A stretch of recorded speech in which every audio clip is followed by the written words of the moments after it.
ନମସ୍କାର। ଆଜି ଆଜି ମୋର କାଳୁର କଥା ମାନେ କାଳୁକୁ ନେଇ ମୋର ଏଇ ମାତ୍ର 6-7 ଦିନ ତଳେ ସେମିତି ଗୋଟେ ଛୋଟିଆ ଅନୁଭୂତି ହେଲା, ଯେଉଁଟାକୁ ଆଜି ମୁଁ କହିବାକୁ ଉଚିତ ମନେ କଲି। କାରଣ ଅନେକ ଭାଇ ଭଉଣୀ ମା ମାନେ ବନ୍ଧୁମାନେ ଅନୁରୋଧ କରିଥାନ୍ତି ଆପଣଙ୍କର କାଳୁକୁ ନେଇ ଯାହା ବ୍ୟକ୍ତିଗତ ଉପଲବ୍ଧି ହେଉଛି ତାକୁ ଟିକେ ଆପଣ ମଝିରେ ମଝିରେ କହୁଥିବେ। ଭାବିଥିଲି ନେତାଜୀଙ୍କ ସିରିଜଟା ସାରିଦେବି ବୋଲି, କିନ୍ତୁ ମୁଁ ଯାହା ଲକ୍ଷ୍ୟ କଲି ନେତାଜୀଙ୍କ ବାବଦରେ ଜାଣିବା ପାଇଁ ଶୁଣିବାକୁ ମୋର ସବସ୍କ୍ରାଇବର ମାନେ ଏତେଟା କାହିଁ ଆଗ୍ରହ ପ୍ରକାଶ କରୁନାହାନ୍ତି। ନାଇଁ, 2-3 ହଜାର ଲୋକ ଆଗ୍ରହ ପ୍ରକାଶ କରୁଛନ୍ତି, କିନ୍ତୁ ସେଇଟା ମୋ ପାଇଁ ନୈରାଶ୍ୟଜନକ। ମୁଁ ଭାବିଥିଲି ନେତାଜୀ ମୋ ଜୀବନର ଆଦର୍ଶ, ତାଙ୍କ ବିଷୟରେ ଜଣେଇଥାନ୍ତି। ତେବେ ଏହା ମଧ୍ୟ କହୁଛି ନେତାଜୀଙ୍କ ବିଷୟରେ ମୁଁ ମଝିରେ ମଝିରେ ଜଣେଇବି। ଆଜି ଜଗନ୍ନାଥଙ୍କୁ ନେଇକି ବା ମୋ କାଳୁକୁ ନେଇ କ'ଣ,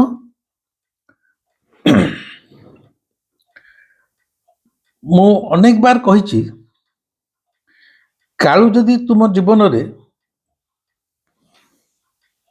ଗୋଟେ ବନ୍ଧୁ ହିସାବରେ ହଉ ବା ତମ ପରିବାରର ଜଣେ ମୁରବୀ ହିସାବରେ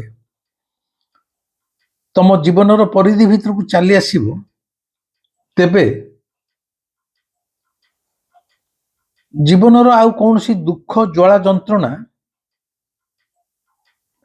ଯେଉଁଭଳି ଭାବରେ ଆମକୁ ଆହତ କରିଥାନ୍ତା ସେଭଳି କରିପାରିବ ନାହିଁ। এইটা ହେଉଛି ମୋର ବ୍ୟକ୍ତିଗତ ଉପଲବ୍ଧିର କଥା। ତମେ ଯଦି ଭାବୁଛ କାଳୁ ତମ ସହ ଅଛି, ତାହେଲେ এই ଜୀବନ ନଈରେ ଡଙ୍ଗାରେ ବସି ଗଲାବେଳେ ଯେତେ ଝଡ଼ଝଞ୍ଜା ଆସୁ, ଯେତେ ବର୍ଷା ବତାସ ଆସୁ, ଯଦି ଡଙ୍ଗାର ନାଉରିଆ ହେଉଛି କାଳୁ ବୋଲି ତମର ଉପଲବ୍ଧି ହେଉଛି, ତୁମେ ଡଙ୍ଗାରେ ବସିଛ କିନ୍ତୁ କାତ ମାରୁଛି କାଳୁ, ତାହେଲେ ତମର ଭୟ କାହିଁକି ରହିବ? କାତ ତ ତା ହାତରେ, ସିଏ ଡଙ୍ଗାକୁ ବାହି ବାହି ନେଇ ଚାଲିଯିବ। ସିଏ ଯଦି ଚାହିଁବ ଡଙ୍ଗାଟାକୁ ମଝି ନଈରେ ବୁଡେଇ ଦେବା ପାଇଁ, ସେଟା ତା ଇଚ୍ଛା। କାରଣ ଏ ପ୍ରଖର ଜୀବନ ଯାତ୍ରାର ପ୍ରଖର ନଦୀର ସୁଅ ଭିତରେ ଏ ସାମାନ୍ୟ ମଣିଷ କ'ଣ ବା କରିପାରିବ? ତେଣୁ କାଳୁ ଉପରେ ଯିଏ ସବୁ କିଛି ଛାଡ଼ି ଦେଇ ପାରିଲା, ମୁଁ କହିବି ସେ ହିଁ ହେଉଛି ଜଣେ ଏ ସଂସାରରେ ଜ୍ଞାନୀ ମଣିଷ।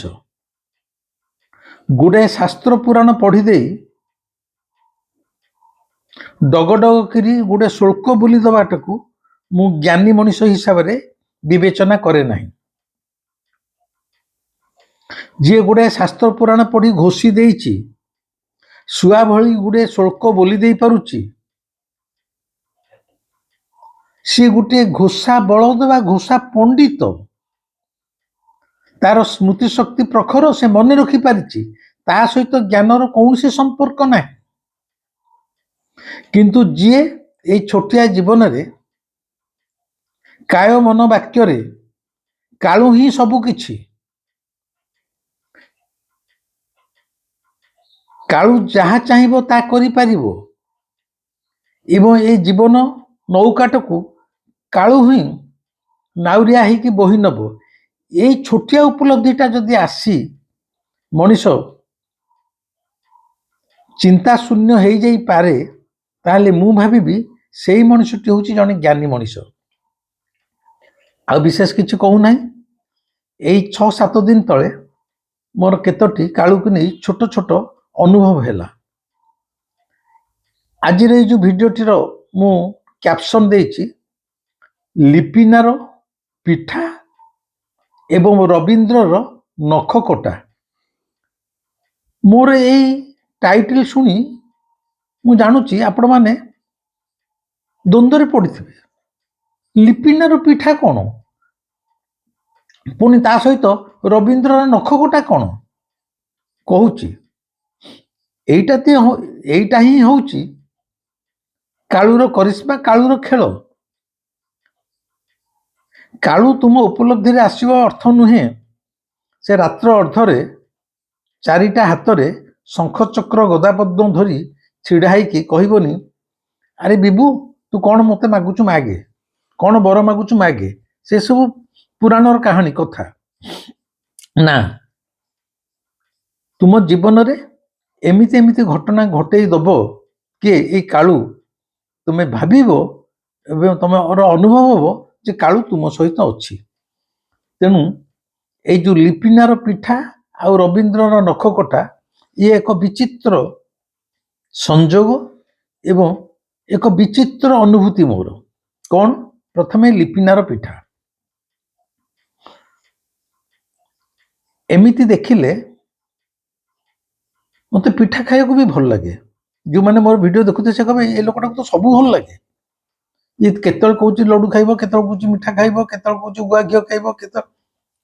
ଆରେ ଭାଇ ମୁଁ ଯେହେତୁ ପିଲାବେଳୁ ମୋର ବୁଢ଼ୀ ମା ଜେଜେ ମାଙ୍କ ଭିତରେ ବଢ଼ିଛି, ଗାଁର ଜୀବନ ସହିତ ମୁଁ ମୋତେ ପରିଚିତ, ଯେହେତୁ ମୋ ବୁଢ଼ୀ ମା ମୋତେ ସବୁ ପ୍ରକାର ଖାଦ୍ୟ ପ୍ରତି ଗୋଟେ ଆଗ୍ରହ ମୋ ଭିତରେ ସୃଷ୍ଟି କରିଦେଇ ପାରିଥିଲା।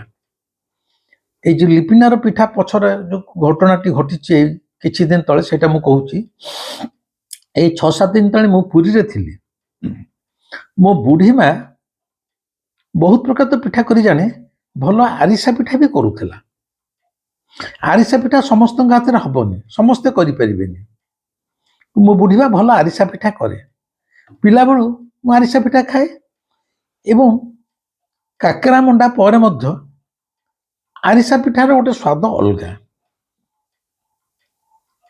ବୁଢ଼ୀ ମା ମରିଗଲାଣି, ମୁଁ ଯେତେବେଳେ 9ମ ଶ୍ରେଣୀରେ ପଢ଼ୁଥିଲି ସେଇଥିରୁ ଜାଣୁଥିବେ ବୁଢ଼ୀ ମା ମରିଗଲା ପରେ ଏଇ ଆରିସା ପିଠା ଖାଇବାର ସୌଭାଗ୍ୟ ବା ସୁଯୋଗ ମୁଁ ବହୁତ କମ୍ ପାଇଛି ଜୀବନରେ।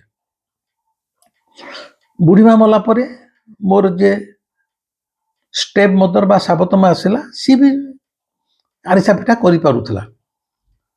ସେ ସାବତ ମା ବି ଆ ଭିତରେ ମରିସାରିଲାଣି। ଆଉ ଆରିସା ପିଠା ସାଧାରଣ ଭାବରେ ପାଟିରୁ ଲାଳ ଜକଉଥିଲେ ମଧ୍ୟ ଖାଇବାର ସୁଯୋଗ ନାହିଁ। ଯଦିଓ ଆଜିକାଲି ବଜାରରେ 5 ଟଙ୍କିଆ ଆରିସା ପିଠା ଜରିରେ ପ୍ୟାକ୍ ହେଇ ବିକ୍ରି ହେଲାଣି, କିନ୍ତୁ ସେଗୁଡ଼ା ସ୍ୱାଦହୀନ। ମୁଁ ଥରେ ଆଣିକି ଟେଷ୍ଟ କଲି, ସେ ନୁହଁ। ବୁଢ଼ୀ ମା ହାତରେ ଯେଉଁ ଆରିସା ପିଠା ହେଉଥିଲା ସେ ଆରିସା ପିଠା ବଜାରରେ ଆଉ ମିଳୁନି। ତେବେ ମୋ ସ୍ତ୍ରୀ ବର୍ତ୍ତମାନ ପରିଣତ ବୟସରେ, ସିଏ ବି ବୃଦ୍ଧା ବର୍ତ୍ତମାନ।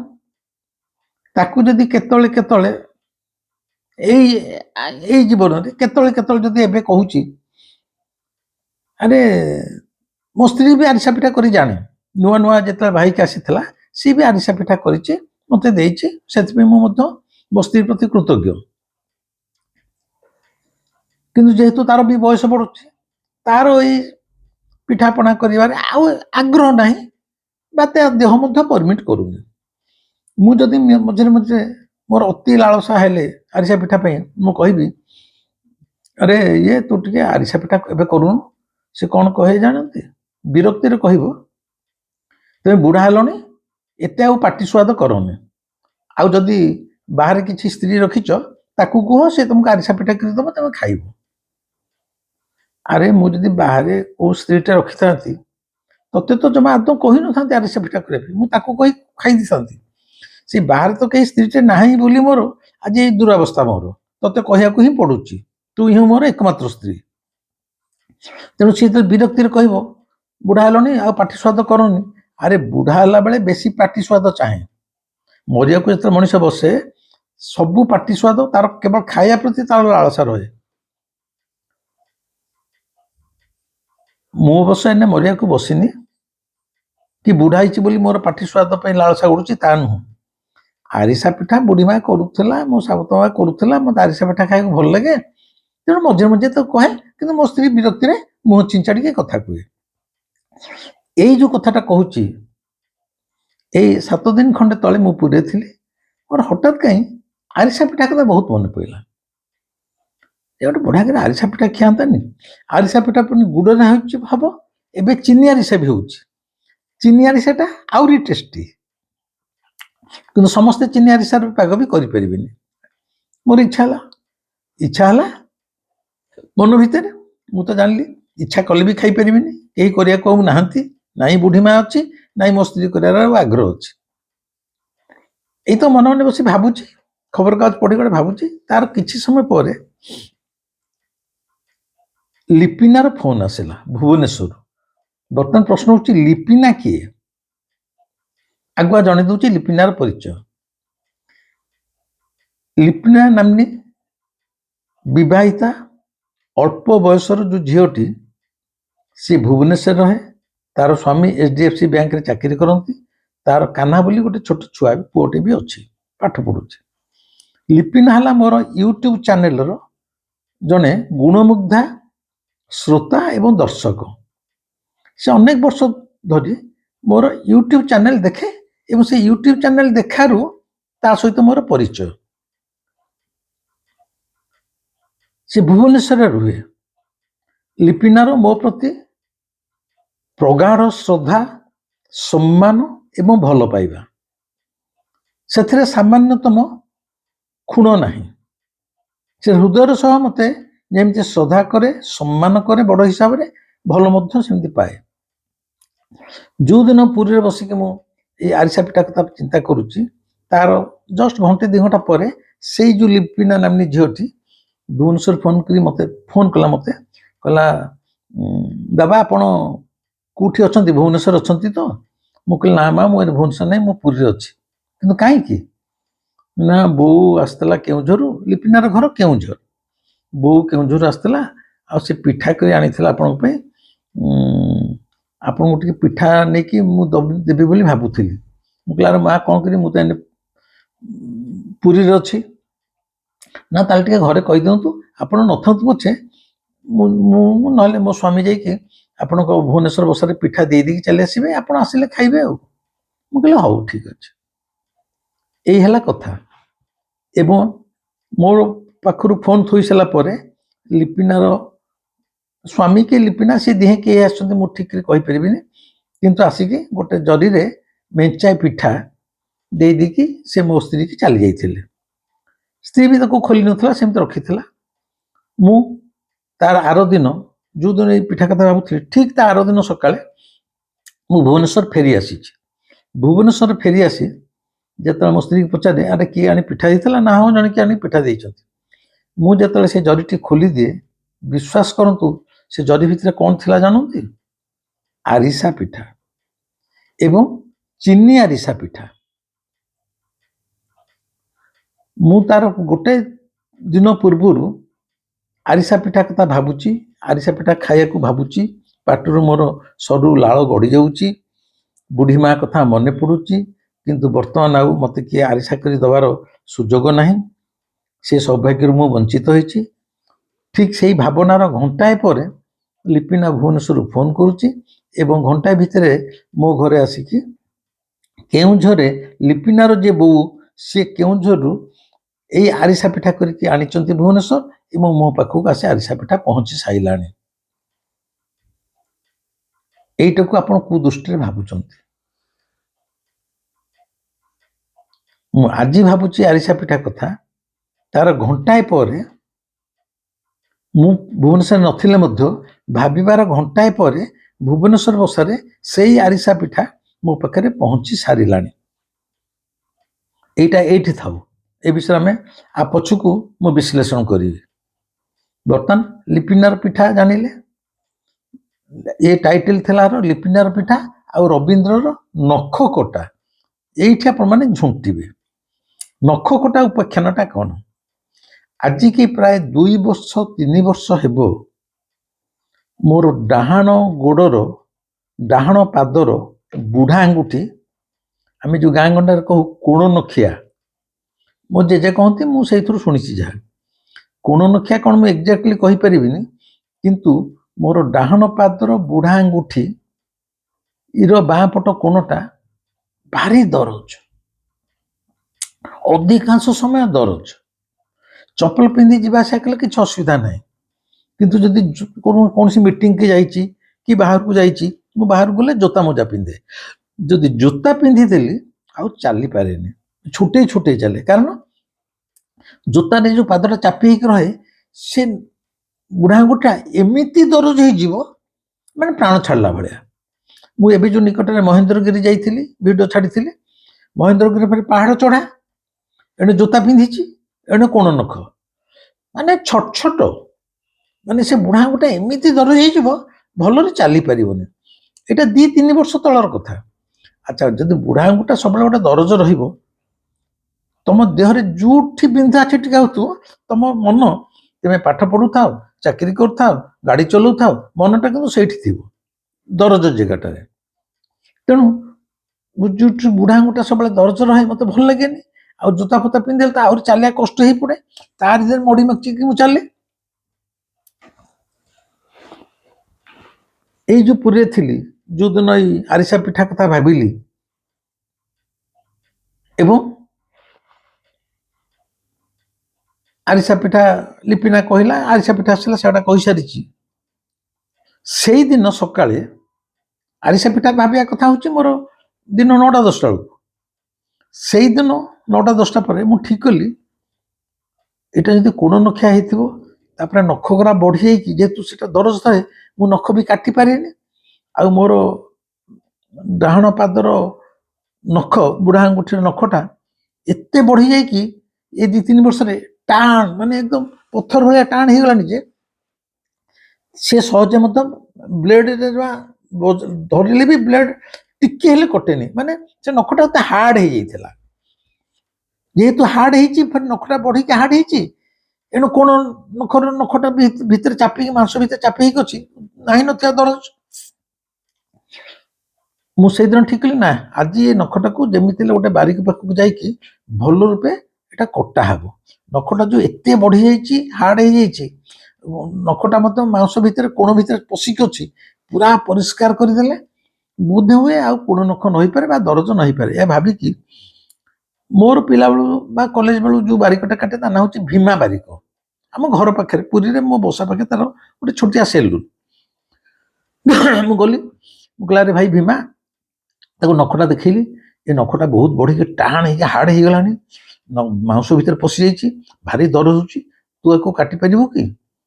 ସେ କହିଲା, ବାବୁ, ଆଗେ ସାଲା ସେ ଯେଉଁ ବାରିକମାନେ ସବୁ ଟିକେ ଟିକେ କାଠ ଡିବା ଧରିକି ଯାଇକି ଘର ଘର ବୁଲି କାଟୁଥିଲେ, ବାଳ କାଟୁଥିଲେ, ତାଙ୍କ ପାଖରେ ଲହୁଣୀ ଥିଲା।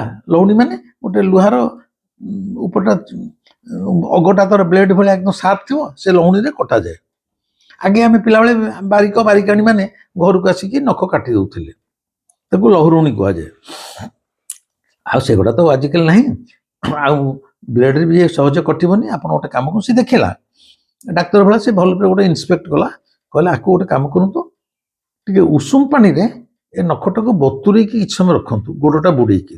ଯେତେବେଳେ ପୁରା ବତୁରି ଯିବ, ଆପଣ ନିଜ ହାତରେ ନିଜେ ବ୍ଲେଡ୍ ଧରିକି ଯେତେଟା ପାରିବେ କାଟିବେ, ଆଉ ମୋ ହାତରେ ଏଟା ହବନି। ମାନେ ଯେଉଁଦିନ ଆରିସା ପିଠା କଥା ଭାବୁଛି ଏବଂ ଲିପିନାଠୁ ଫୋନ୍ ଆସିଲା, ଠିକ୍ ସେଇଦିନ ମୁଁ ଆସିଛି ଭୀମା ବାରିକ ପାଖକୁ, ଯେ ଆଜି ଯେମିତି ହେଲେ ଏ ନଖ କଟା ହବ, ଏ ଯନ୍ତ୍ରଣାରୁ ମୁଁ ମୁକ୍ତ ପାଇବି। ଭୀମା ବାରିକ ମନା କରିଦେଲା। ମୁଁ ହତୋତ୍ସାହ ହେଇଗଲି, ନିଜ ହାତରେ ଜମା କାଟି ପାରିବିନି ବ୍ଲେଡ୍ ଧରି, ଏତେ ହାର୍ଡ ହେଇଯାଇଛି। ସେ ଯେହେତୁ ନଖଟା ବଢ଼ିଯାଇଛି, ତା ଭିତରେ ମାଂସ ବି ବଢ଼ିଯାଇଛି। ମୋଟାମୋଟି ମୁଁ ତାର ଦିନ ଭୁବନେଶ୍ୱର ଫେରି ଆସିଛି। ଫେରି ଆସିଲା ପରେ ଏଣେ ଲିପିନାର ପିଠା ତ ଆସିଯାଇଛି, ପିଠା ଖାଇଛି, ଗଲା ସଇଲା। ଆଉ ନଖ ପାଇଁ ଭୀମା ପାଖକୁ ଯାଇଥିଲି, ସେ ମନା କରିଦେଲା। କଥା ସରିଲା, ମୁଁ କହିଲି, ଯାହା ଦରଜ ହେଇଛି ହେଇଛି, ଆଉ କ'ଣ, କଥା ଏତିକିରେ ସରୁଛି। ଠିକ୍ ସେଇଦିନ ପ୍ରାୟ 3ଟା-4ଟା ବେଳକୁ ଭୁବନେଶ୍ୱରରେ ରହୁଥିବା से यूट्यूब चैनल देखुवा मोर गोटे सान भाई जी मो आश्रम को सी आसी स्त्री भी आसी एमती देखले सी मोर गोटे शिष्य बा ता स्त्री भी शिष्या से मैंने दिहे जाक ध्यान शिविर भी अटेंड कर सान भाईटर ना हूँ रवींद्र हुई। रवींद्र हुई नामक मोर से सान भाईटी से रेलवे चाकरी करे। तार स्त्री नाटा मोर मन पड़ूनी। ता स्त्री जने खूब भल गायिका खूब भल सुंदर गीत बोले जो सब बाहर सब स्टेज परफॉर्मेंस हुए जो आजिकल गायिका माने संगीत माने बोली जानती से शिवरात्रि है कि आउ को प्रोग्राम है स्टेज जा गीत बोलती से रवींद्र हुई जो स्त्री से जने भल गायिका से स्टेज परफॉर्मेंस करती। दिहे जाक मोर शिष्य शिष्या आश्रम ध्यान शिविर अटेंड कर। रवींद्र हुई कहला जे बाबा आपन को आगुरी कही मोर भुवनेश्वर गोटे सेलून अच्छी। सेलून माने आजिकल जो यूनिसेक्स सेलून जो सब ब्यूटी पार्लर जमती यूनिसेक्स सेलून माने पुरुष मानकर भी बाल कटा पार पुरुष मानकर शरीर चर्चा कर मेसेज कर झील मैंने जाकि फेसियाल करेंगे पेडिक्योर मेडिक्योर कौन सब विभिन्न प्रकार अच्छे बाल कुंडे पारे जो सब आजिकल जो आधुनिक जुगे जो सेलून बाहरी जो अत्याधुनिक प्रणाली रे पुरुष नारी उभयंकर शरीर चर्चा करा जाई पारियो। रवींद्र मत से दिन जो दिन मु पूर्व फेरी आसी सकाल फेरी आसिकी लिपिनार पिठा पाई से दिन रवींद्र कहूँ आपण आगुरी कही मोर गोटे सेलून अच्छी चंद्रशेखरपुर रे पेट्रोल टैंक पाखे आपण गोटे थर आसी खाली मो सेलून टे पाद देदेले मोर भाग्य खोलीज मोर बिजनेस भल चलो। से जदिव रेलवे चाकरी करछि ता सहित तार ये चंद्रशेखरपुर आमर पेट्रोल टांकी पाखे तार गोटे यूनिसेक्स सेलून अच्छी डिभा ता ना हूँ डिभा DIVA। आपण को अनुरोध आपण टिके आज फ्री अच्छा मुझे अच्छी ना आज खाली टिके मुझी मत आड्रेस बतईदेला आपड़ खाली थरुटे सेलून आसी मोर पाद टे पकेबे मोर खुशी गोटे आत्मसंतोष जिते मत से गुरु हिसाब से भावुची कि बाबा हिसाब से भावुची कि बड़ भाई हिसाब से भावुची मुझे मुझे देखिली मुझे टे चलीगले गोटे मनीष आनंद पाइब मुझे कृपण कैनि जदि मोर टिके परिश्रम जड़े मन में आनंद आसूची जमती आम अनुगुल छेंडीपदा भुवनेश्वर अनुगुल छेंडीपदा पुणी 30 किलोमीटर से मोर गोटे शिष्य आसी स्वातिप्रिया साहू सी भी अतीत मसे 2 मास तले थर अनुरोध करथिला 2-3 मास तले मुझे बाट खाली ताकू टिके मन में आनंद देवाई मु स्वातिप्रिया घर को गाड़ी करके जाइथिली। मु कार्पण्य करे यही सकाशे मु किए गोटे छोटिया मनीष जदि मो सहित पदे कथबार्ता हो गले कि मु क्या पाखु टिके चलीगली कि आनंद पाऊँ मोर सुविधा सुजोग देखी मो कथा रखे जदि सुविधा सुजोग थाए मु रवींद्र को कहली ठीक अच्छे आज संध्या मु तुम सेलून को जीवी और से अनुसार से मत बाट बतईला मुझे दिन संध्या बेले जो दिन पूर्व आसिक सकाଳେ पहुँचे भुवनेश्वर लिपिनार पिठा खाई से दिन जाकि सेलून में पहुँचले बड़ सेलून अति टिपटप अत्याधुनिक सेलून डिभा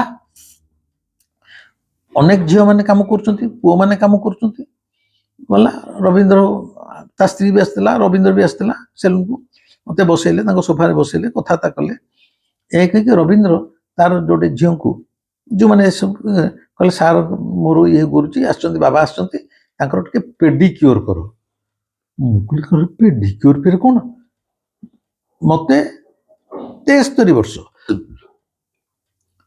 मुगली अरे रवींद्र तुम कही मु तुम सेलून को आसिली एठी पेडिक्योर ना पेडिक्योर माने आपन को 2 पाद रो जत्न निया जो मुली जत्न माने नाकू कहती पेडिक्योर पादर जो सब डेड सेल से सफा कराब पाद सफा कराब नख सफा कराब नख कटा हम आप देखिए कम सरला आप पाद केमती चकचक मारुची मुखलारे मोर दरकार ना ना ना आप बाबा आप मुझे सेवा करी हाँ घंटे 2 घंटा लगे कि आप बसिया पड़ो मुझे मुझे तो 6टा मन भाविली मुझे आरिपाई आसी 8टा जाए बसबी तापर भाई कौन है मु सोफारे बसिली ଦୁଇ ଜଣ ଅତ୍ୟନ୍ତ ସୁନ୍ଦରୀ ଝିଅ, ତରୁଣୀ ଝିଅ ଆସିକି ମୋ ସାମ୍ନାରେ ତଳେ ବସିଲେ, ମାନେ ଗୋଡ଼ ତଳେ ବସିଲେ।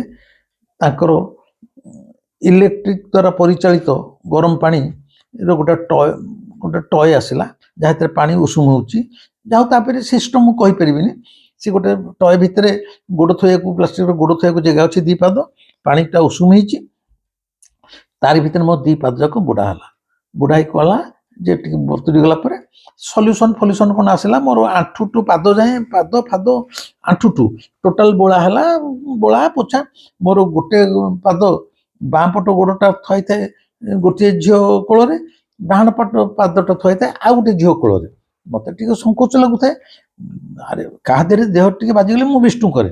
ସେଥିରେ ମୋର ପାଦ 2ଟା 2 ଜଣ ଝିଅଙ୍କ କୋଳରେ ଥୁଆଇଛି, ମତେ ସଂକୋଚ ଲାଗୁଥାଏ, ଭଲ ଲାଗୁନଥାଏ। ରବୀନ୍ଦ୍ର ବସିଛି ସେଠି, କିଛି ବାବା ଭାବନ୍ତୁନି, ଭଲରେ ସବୁ ସଫା ହବ, ଏମିତି ହୁଏ। ତାପରେ ସେ 2 ଝିଅ ଯାକ ଯୋଉ କହୁଛନ୍ତି ପେଡିକ୍ୟୁର, ଗୋଟେ ଝିଅମାନେ ଆସିକି ବିବାହ ପୂର୍ବରୁ ବା ପରେ କି ପୂର୍ବରୁ ମଝିରେ ମଝିରେ କ'ଣ ପେଡିକ୍ୟୁର, ହାତଟାକୁ କ'ଣ କହନ୍ତି ମୁଁ କହିପାରିବିନି, ଆଉ ଗୋଟେ କି କ୍ୟୁର କହିଲା, ସେଗୁଡ଼ା ସବୁ ସଫାସଫି କରନ୍ତି। ଆରେ ଝିଅମାନେ ସବୁବେଳେ ସୁନ୍ଦର ରହିବାକୁ ଚାହାନ୍ତି, ସେମାନେ କରିବେ। ଆଉ ମୋ ଭଳିଆ ଗୋଟେ ବୁଢ଼ା ଲୋକଟେ 33 ବର୍ଷରେ, କିନ୍ତୁ ରବୀନ୍ଦ୍ର ତ କହିଛି, ତା ସେଲୁନକୁ ଆସିଛି। ମୁଁ ଯେତେବେଳେ ଦେଖିଲି ପାଦ ଫାଦ ସେବା ଆରମ୍ଭ ହେଲା, ମୁଁ ସେତିକିବେଳେ କହିଲି, ମା ମୋର ଏଇ ଡାହାଣ ପାଦର ନଖଟା ଭାରି ଦରଜ, ମୁଁ କାଟି ପାରୁନି, ବହୁତ ଦିନ ହେଲା ରହିଲାଣି, ଯଦି ଟିକେ କାଟି ଦେଇ ପାରନ୍ତା। ନା ସେ ସବୁ କଟା ହବ। ବିଶ୍ୱାସ କରନ୍ତୁ, ମୋର ଯୋଉ ଡାହାଣ ପାଦଟି ଯୋଉ ଝିଅ କୋଳରେ ଥିଲା, 2ଟାକ ପାଦ ତ କରାହେଲା, ତାଙ୍କର ସବୁ ବିଭିନ୍ନ ଅତି ଟିକେ ଟିକେ ଲହୁଣୀ ଭଳିଆ ଇନଷ୍ଟ୍ରୁମେଣ୍ଟ ସବୁ ଥିଲା। ପ୍ରାୟ 2 ଘଣ୍ଟା ଲାଗିଲା। ମୋର ସେ ଯୋଉ ଡାହାଣ ପାଦର ନଖଟା 2-3 ବର୍ଷ ହେଲା କଟା ହେଇନଥିଲା, ହାର୍ଡ ହେଇଯାଇଥିଲା, କୋଣଟା ଏକଦମ ମାଂସ ଭିତରେ ଦବିକି ଥିଲା। ସେ ଏତେ ସୁନ୍ଦର କାଟିକି ପୁରା ସଫା କରିଦେଲା। ମାନେ ସେ କୋଣ ଭିତରେ ଯୋଉ ପଶିକି ଥିଲା ନଖ, ସିଏ ବାହାରିଲା, ଟୋଟାଲ ନଖ କଟା ହେଇଗଲା। ମାନେ 2-3 ବର୍ଷ ଭିତରେ ମୋର ନଖ, ଆଙ୍ଗୁଠିର ନଖଟା ଏତେ ସୁନ୍ଦର, ମୁଁ ପ୍ରଥମ ଦେଖିଲି। ପୁରା କଟା ହେଇକି ସଫା ହେଇଗଲା। ଯେତେବେଳେ ପୁରା ନଖରା କଟା ହେଇଗଲା, ହାତ ମାରକୁ ପ୍ରକୃତରେ ବିଶ୍ୱାସ କରନ୍ତୁ ଟିକିଏ ହେଲେ ଦରଜ ନାହିଁ। 2 ଘଣ୍ଟା କାଳ ମୋର ପାଦ ପୁରା ପରିଷ୍କାର କଲା, ପାଦ ମୋର ଚକଚକ, ପାଦରେ ମୁହଁ ଦେଖିହେବ ମାର୍ବଲ ପଥର ଭଳିଆ, ନଖ ଉପର ମଳି ସଫା, ଇଏ ସଫା, କୋଣ ସଫା, ପାଦ ସଫା, ପାଦର ସାଇଡ ଗୁଡ଼ା ସବୁ ସଫା, ଯୋଉଠି ଅଳତା ଲଗାନ୍ତି, ମାନେ ଏକଦମ ଗୋରା ଚକଚକ। ମୁଁ ଯଦି ସୁବିଧା ହୁଅନ୍ତା ଏଇ ଭିଡ଼ିଓରେ କିନ୍ତୁ ତଳେ ପାଦଟା ମୁଁ ଆପଣଙ୍କୁ ଦେଖେଇ ପାରୁନି, ଦେଖିଲେ ଆପଣ ମତେ ବାଡ଼େଇବେ, କହିବେ ଆମକୁ ପାଦ ଦେଖେଇଲାଣି। ମୁଁ ଦେଖଉନି, ଖାଲି କହିଲେ ଏ କାମ ସରିଲା, ମୁଁ ଆସିଲି। ଘରକୁ ଆସିଲା ବେଳକୁ ମୋର କୋଣ ନଖାର ଦରଜ ଆଉ ଆଦୌ ନାହିଁ, 2-3 ବର୍ଷର। ଏଇଠି ବର୍ତ୍ତମାନ ମୁଁ କହୁଛି, 2-3 ବର୍ଷ ହେଲା ମୁଁ ସେ କୋଣ ନଖା ପାଇଁ କୌଣସି ଔଷଧ ଚେଷ୍ଟା କରିନି, କୌଣସି ବାରିକ ପାଖକୁ ଯାଇନି। କିନ୍ତୁ ଭୁବନେଶ୍ୱର ଆସିବାର ପୂର୍ବ ଦିନ ମୁଁ ଠିକ କଲି, ଆଜି ଯିବି, ମୋର ଭୀମା ବାରିକ ପାଖରେ ନଖଟା କାଟିବି। ଇଏ ମତେ ବହୁତ ଯନ୍ତ୍ରଣା ଦଉଛି। ଭୀମା ବାରିକ ନାହିଁ କରିଦେଲା, କହିଲା ଆପଣ ନିଜେ ପାଦଟାକୁ ଉଷୁମ ପାଣିରେ ବତୁରାନ୍ତୁ, ନିଜେ ବ୍ଲେଡ୍ ଧରି କାଟନ୍ତୁ, ଯୋଉଟା ମୋ ପାଖରେ ଆଦୌ ସମ୍ଭବ ନୁହେଁ।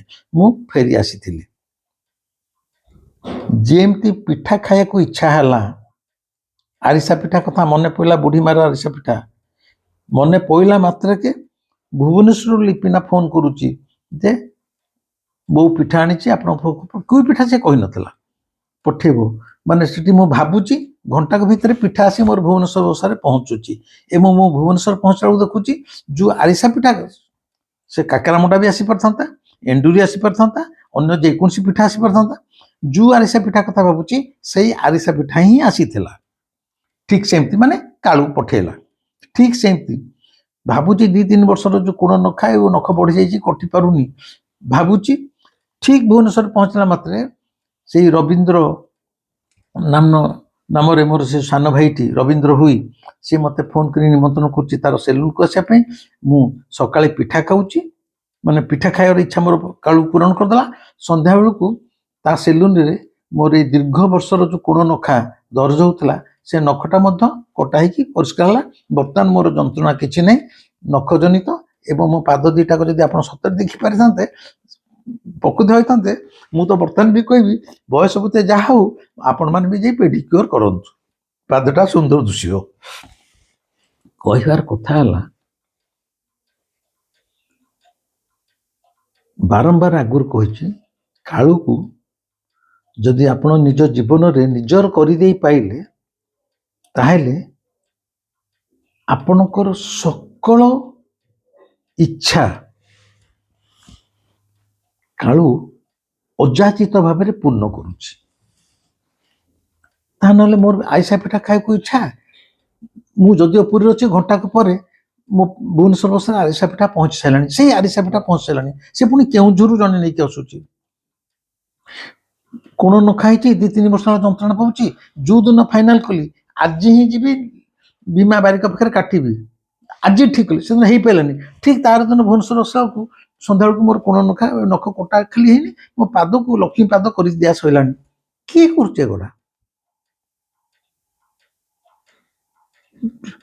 ଯାହା ସେ ଖାଇବାର ଇଚ୍ଛା ହଉ, କୋଣ ନଖ କଟା ହଉ, ଅଣ୍ଟା ଯନ୍ତ୍ରଣା ହଉ କି ବିନ୍ଧା ହେଲା ବେଳକୁ ସେ ହରିହର ସାହୁ ଭାଇଟି ସାଇ ଇଣ୍ଟରନ୍ୟାସନାଲ, ସିଏ ଆସିକି ରାତି 9:30ରେ ଅଣ୍ଟା ଆସିକି ଚିପି ଦଉ, ମନକୁ ନିମନ୍ତ୍ରଣ କରୁନଥିବେ, ସେ ଆସି ମନକୁ ଆସି ରାତିରେ ସେ ଅଣ୍ଟା ଚିପି ଦଉଛି।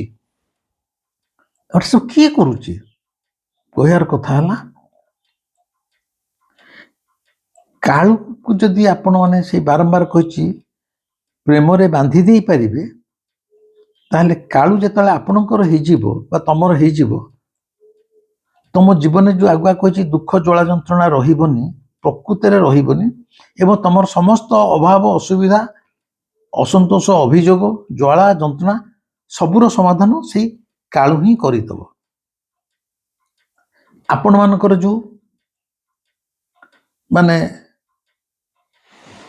ସବୁବେଳେ ଗୋଟେ ଅଭିଯୋଗ କମ୍ପ୍ଲେନ୍, ମୁଁ ଏହା କରୁଛି ମୋର କିଛି ହଉନି, ମୁଁ ଏତେ ସମୟ ପୂଜା କରୁଛି କାଳୁ ମୋ କଥା ଶୁଣୁନି, ମୁଁ ଗୋଟେ ପୁଅକୁ ଗୋଟେ ଝିଅଟି ମତେ ଫୋନ କରିଥିଲା, ଏବେ ଗୋଟେ ପୁଅ ତାକୁ ବାହା ହେବା ପାଇଁ ପ୍ରପୋଜ କରିଥିଲା, କିନ୍ତୁ ଇଏ ଟିକେ ହଁ ନାହିଁ କରିବାକୁ ସମୟ ନେଇଗଲା, ତା ଭିତରେ ସେ ପୁଅର ଆଉ ଗୋଟେ ବାହାଘର ହେଇଗଲା।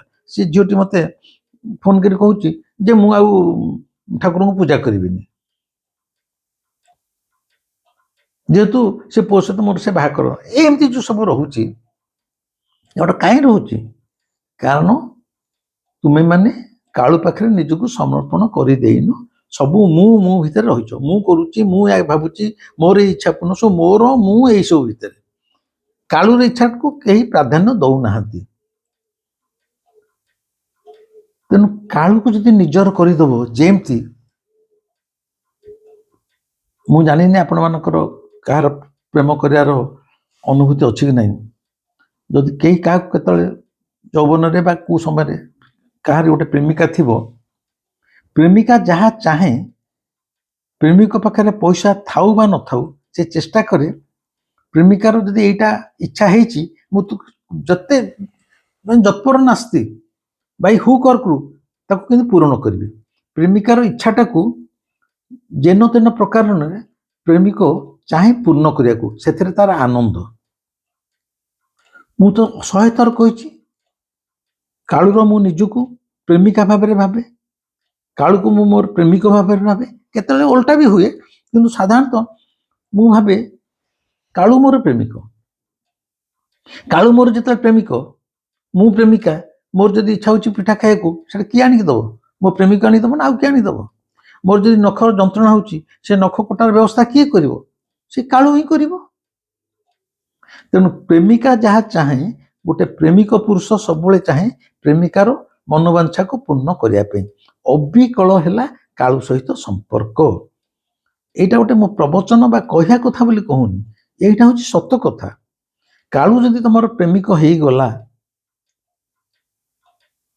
ତାହେଲେ ତମେ ଯଦି ତାର ପ୍ରେମିକା,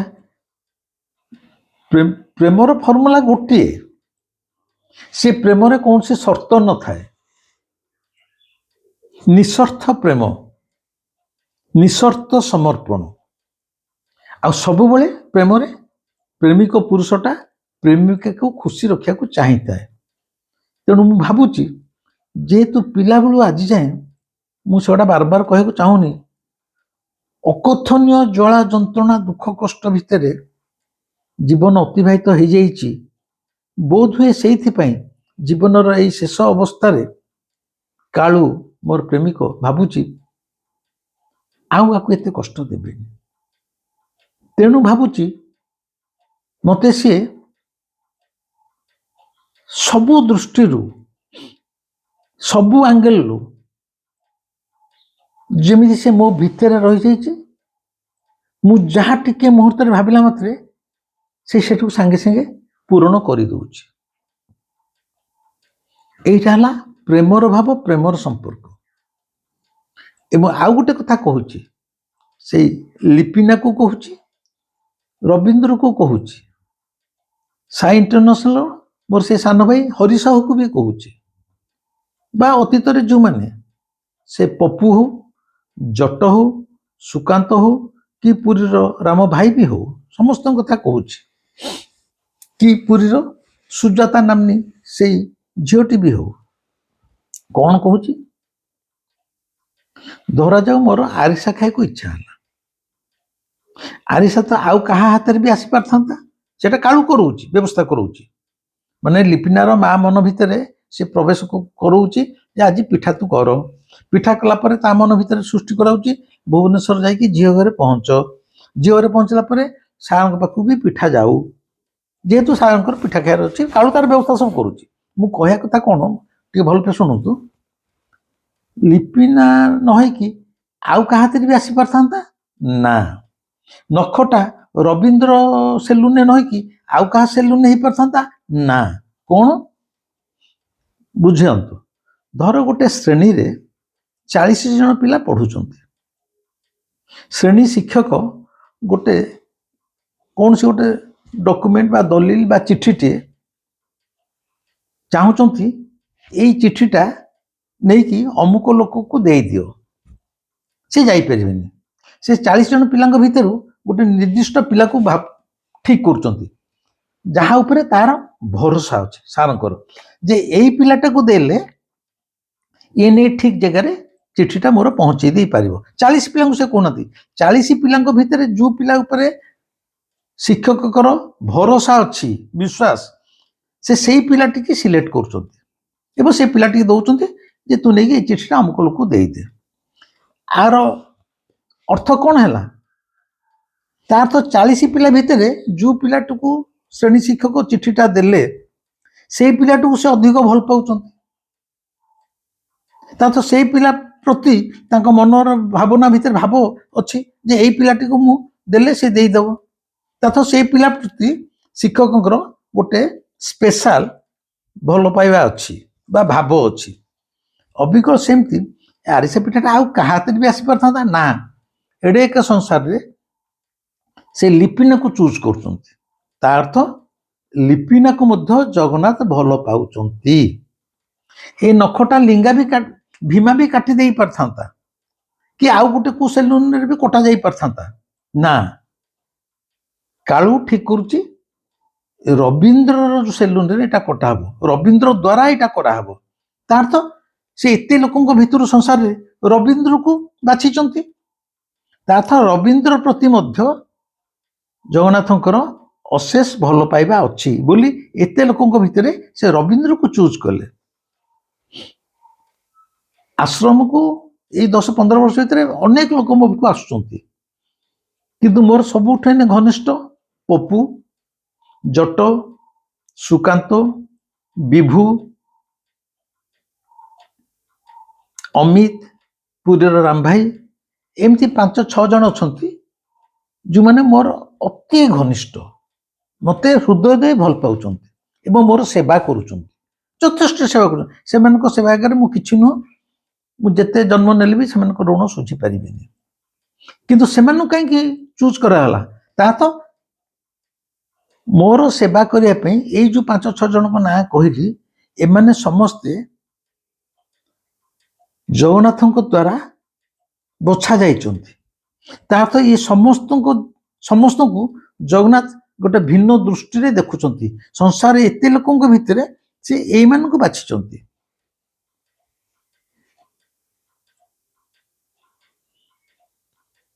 ତେଣୁ ଏଇ ଯୋଉ ଲିପିକା ଯିଏ ପିଠା ଦେଲା, ରବୀନ୍ଦ୍ର ଯାହା ସେଲୁନ ମୁଁ କରିଥିଲି ସେମାନଙ୍କୁ ମଧ୍ୟ ମୁଁ କହୁଛି ଭିଡ଼ିଓ ଦ୍ୱାରା ଯେ ତମେମାନେ ମଧ୍ୟ ଜଗନ୍ନାଥଙ୍କର ଅତି ପ୍ରିୟ ବୋଲି ସେ ତମକୁ ବାଛିଲେ ମୋର କିଛିଟା ଉପକାର କରିବା ପାଇଁ।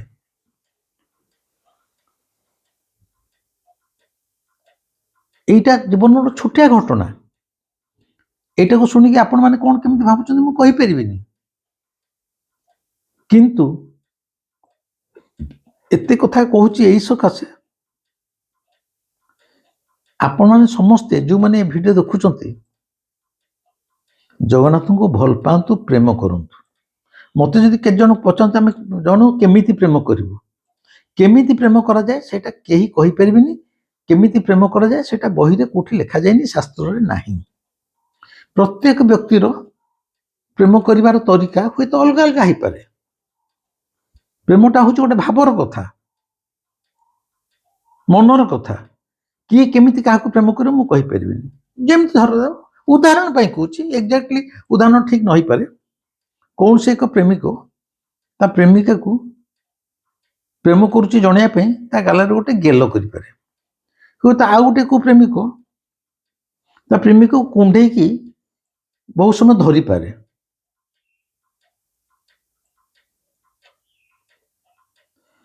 ଆଉ ଗୋଟେ ପ୍ରେମିକ ପ୍ରେମିକାର ଗଭାରେ ଫୁଲଟେ ଖୋସିପାରେ।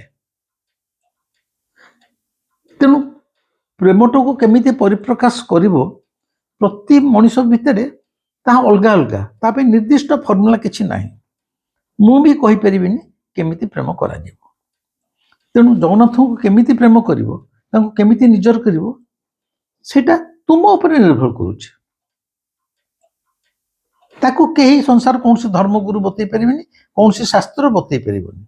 ଶାସ୍ତ୍ରକୁ ପଢି ଯଦି କିଏ ପ୍ରେମ କରିବ ସେ ଖାଲି ଗୋଟେ ମାଡ଼ ଖାଇବ। ତେଣୁ ଏ ଭିଡ଼ିଓ ମାଧ୍ୟମରେ ମୁଁ କହିବାକୁ ସେୟା ଚାହୁଁଛି, ଯେତିକି ଦିନ ଜୀବନ ଅଛି କାଳୁକୁ ଏକଦମ ନିଜର ଭାଇ କରିନିଅ, କାଳୁକୁ ଛାତିରେ ଲଗେଇନିଅ। କାଳୁ ତମର ଜୀବନର ପ୍ରାଣ ହଉ, ତମର ପ୍ରତିଟି ନିଶ୍ୱାସ ପ୍ରଶ୍ୱାସ ହଉ। କାଳୁକୁ ଯଦି ତମେ ନିଜର କରିନେଲ, ଜୀବନ କେବଳ ସୁଖ ହିଁ ସୁଖ। ଏବଂ କାମନାର ଅପ୍ରାପ୍ତିରେ, ମୁଁ ସାଧାରଣ ଲୋକଙ୍କୁ କାହିଁ କହୁଛି, ତମେ ଯାହା ଚାହୁଁଛ ତାକୁ ପାଉନ, ଛଟପଟ ହଉଛ। ତେଣୁ କାମନାର ଅପ୍ରାପ୍ତିରେ ଯେଉଁ ଜ୍ୱାଳା ଯନ୍ତ୍ରଣାରେ ଛଟପଟ ହଉଛ, କାଳୁକୁ ଯଦି ଥରେ ନିଜର କରିନେଲ, ତେବେ ପ୍ରାପ୍ତିର ପୁଲକରେ ତମ ଜୀବନ ପୁଲକିତ ହୋଇ ଉଠିବ, ସୁରଭିତ ହୋଇ ଉଠିବ। ଆଜି ପାଇଁ ରହୁଛି। ଏ ଭିଡ଼ିଓଟି କେମିତି ଲାଗିଲା ମୋତେ ନିଶ୍ଚୟ କମେଣ୍ଟରେ ଜଣେଇବେ, ଲାଇକ୍ କରିବେ, ସେୟାର କରିବେ ଏବଂ ସବସ୍କ୍ରାଇବ୍ ନ କରିଥିଲେ ସବସ୍କ୍ରାଇବ୍ କରିବେ। ଯେହେତୁ ଛୋଟିଆ ଛୋଟିଆ ଘଟଣା ଯେଉଁଗୁଡ଼ା ମୁଁ ଭୁଲି ପାରିବିନି, କାଳୁ ହିଁ ସବୁ କିଛି କରୁଛି, ମୁଁ ଭାବିଲି ଏଇଟା ଆପଣମାନଙ୍କ ଆଗରେ ସେୟାର କରିଦେବି। ରହିଲି, କାଳୁ ତ ମୋ ସାମ୍ନାରେ ଅଛି। ରହିଲି, ନମସ୍କାର।